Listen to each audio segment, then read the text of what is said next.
j'ai commencé bon, j'avais jamais vraiment lu de poèmes jusqu'à l'âge de 10 ans où j'ai ouvert la bibliothèque de mes parents et je suis tombée sur une anthologie. Et là, j'ai découvert un poème par hasard de Félix Harver qui m'a vraiment sonné, qui m'a vraiment touchée, quoi. C'était comme une révélation. Je l'ai vraiment aimé. J'ai aimé la manière avec laquelle c'était écrit, ce petit brin de romantisme à l'intérieur. Et ce même jour, j'ai pris une feuille, un stylo et j'ai écrit un poème que j'ai intitulé Mon caprice qui est dans mon livre. Et à partir de là, j'ai commencé à avoir une sorte d'inspiration au quotidien. Et donc j'ai beaucoup griffonné comme ça des poésies. D'accord. Est-ce que tu es le genre d'auteur qui se promène avec un petit calepin et à chaque inspiration une note Toujours. Toujours. Oui. D'accord, ok. C'est ton premier livre? Oui. Oui. Alors, j'ai vu que dedans il y avait beaucoup de... Le principal thème, c'est le thème de l'amour. Oui. Pourquoi ce choix d'abord? Enfin bon, la vie elle-même, essentiellement... J'ai choisi enfin, je ne l'ai pas forcément choisi parce qu'en fait, j'écris en fonction de ce qui m'arrive au quotidien. Et j'aime écrire en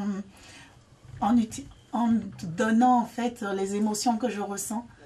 Alors, souvent, c'est pas forcément une histoire qui me touche personnellement, mais j'écoute beaucoup mon entourage, je regarde beaucoup, j'observe, et je mets donc dans mes écrits beaucoup d'émotions.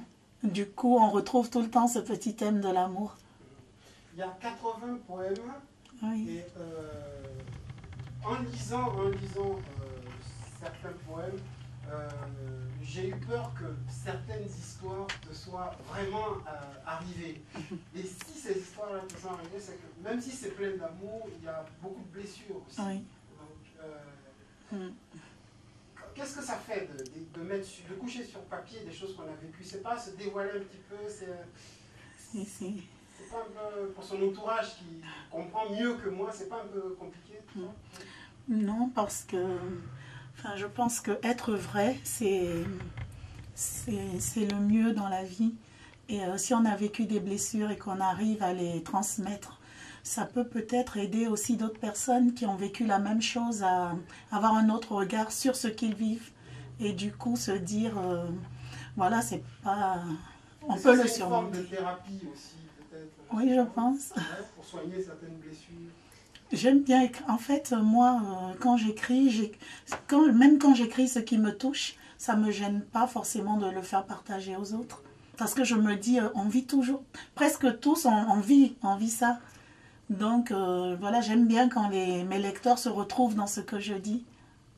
Alors, tu m'as parlé tout à l'heure de tes influences, de ta première influence, un auteur français. Oui, du 19e siècle. Voilà.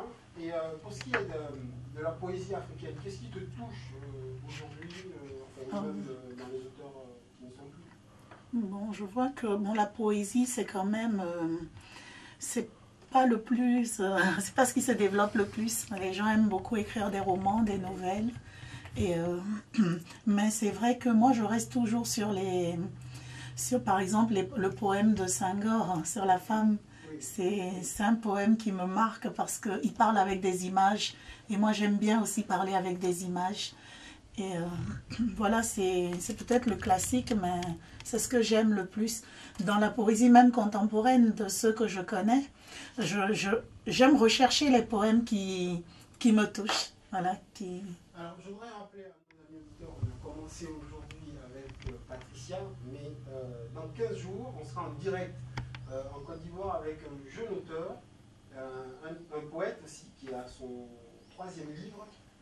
Il s'appelle Marshall, c'est son prénom. Et donc on sera en direct au téléphone avec lui. D'ailleurs, je crois que je t'ai envoyé le lien pour son...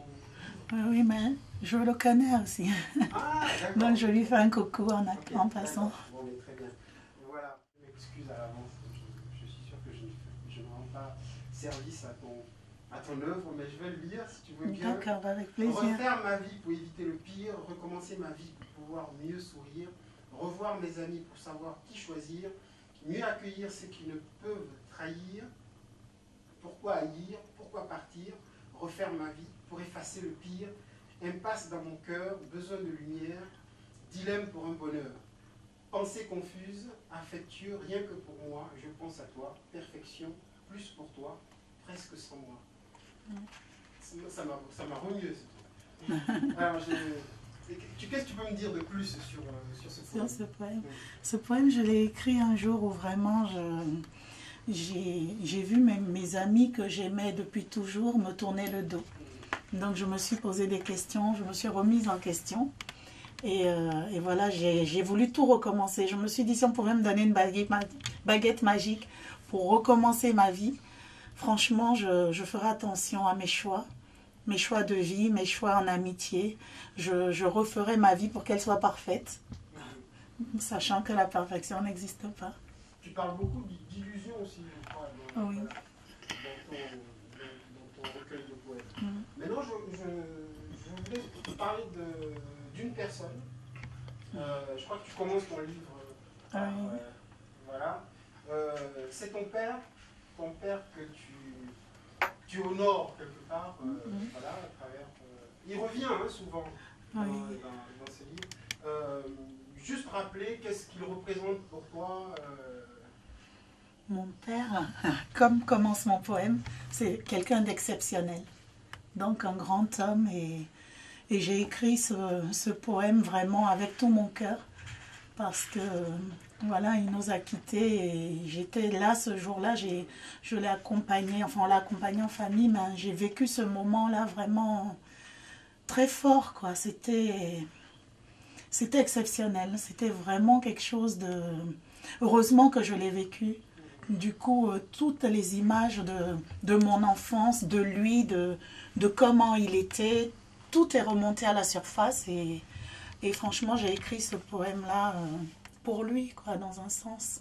Et tu dis même qu'il est toujours présent parce que dans les actes du quotidien, tu le sens, voilà, quoi, dans certaines choses. Explique-nous un peu ça. Parce que quand j'ai perdu mon père, j'avais l'impression de le voir encore. J'avais l'impression qu'il était là. Des fois, j'entendais une porte claquer. Je ne savais pas qui l'avait fermée, mais pour moi, c'était lui. Ou bon, même quand j'étais à la maison, quand un cadre tombait, je me disais, c'est mon père. Voilà, j'avais plein de sensations comme ça qui me faisaient penser qu'il était là. Et même l'halogène s'éteint et je me dis, ah, c'est mon père. Et j'étais heureuse de vivre ça, de savoir qu'il était avec moi. Alors, mon ami, Mohamed, t'écoute avec beaucoup d'attention. Je ne sais pas si tu as une petite question, quelque chose. Je vois que tu as parcouru un peu rapidement son livre aussi. Est-ce qu'il y a un poème qui t'a déjà inspiré? Oui, pas de question. Je dirais plutôt des encouragements et des félicitations parce que je viens de voir, vous êtes revenu sur le poème, c'est-à-dire mon père. Je constate qu'il y a un lien véritable qu'il a lié à son père. Et que le départ de son père a créé sans doute un manque incroyable qu'elle ne pourra plus jamais retrouver, mais elle essaie de se rapprocher de son père à travers ses écrits. Elle refuse en fait le départ de son père. Et je suis heureux de savoir qu'une fois au moins on dit mon père et non ma mère.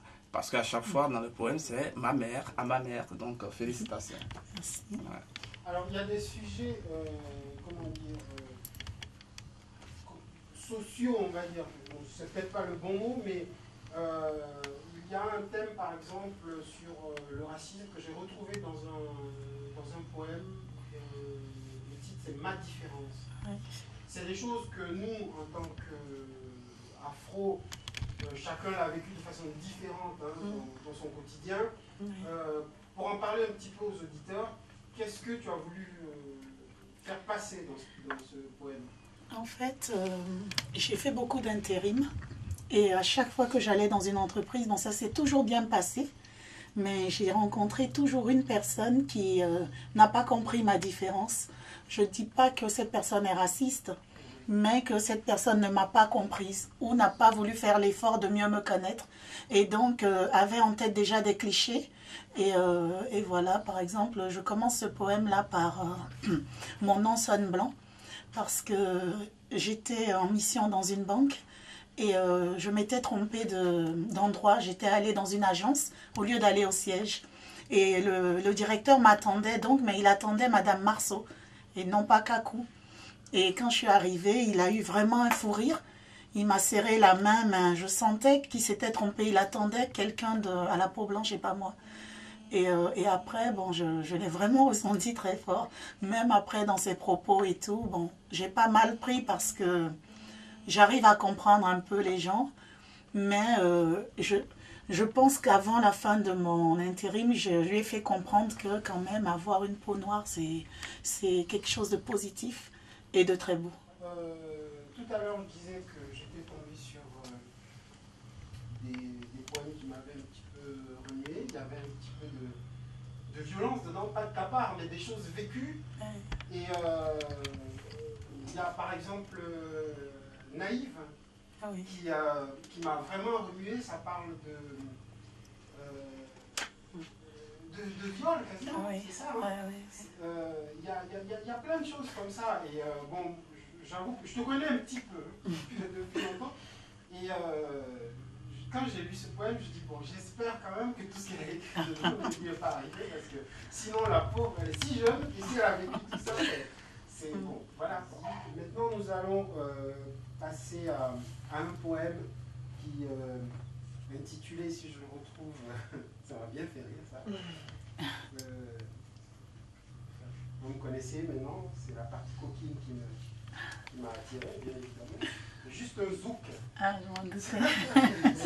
Tu peux nous parler un petit peu de ce poème? Juste un zouk, ce sont mes souvenirs d'étudiante où, voilà, je pense que toutes les filles se reconnaîtront un peu là-dedans, et peut-être les garçons aussi. Voilà, où on se laissait tenter par cette musique langoureuse. Et je décris donc les sensations que j'ai pu avoir quand quelqu'un m'invitait à danser et comment ça se passait exactement. C'est vrai que le zouk dansé par les Afro-Antillais, ça a une autre portée quand même. C'est très, on va dire, c'est très sensuel.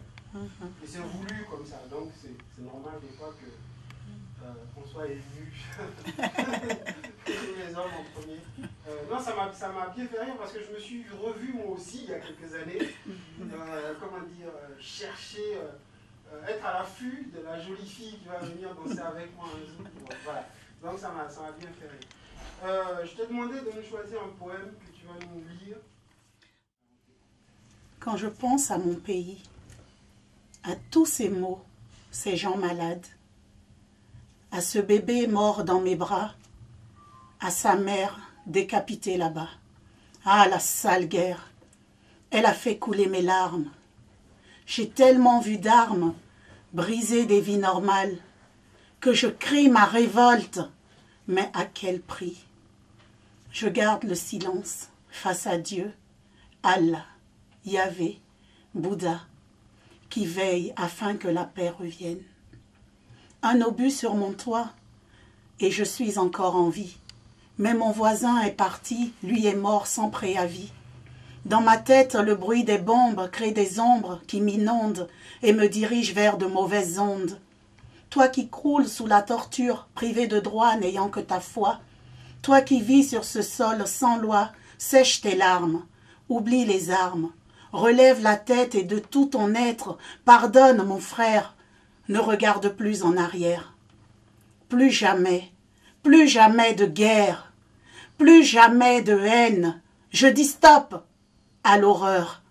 Je ne veux plus avoir peur et oublier mes pleurs. J'ai mal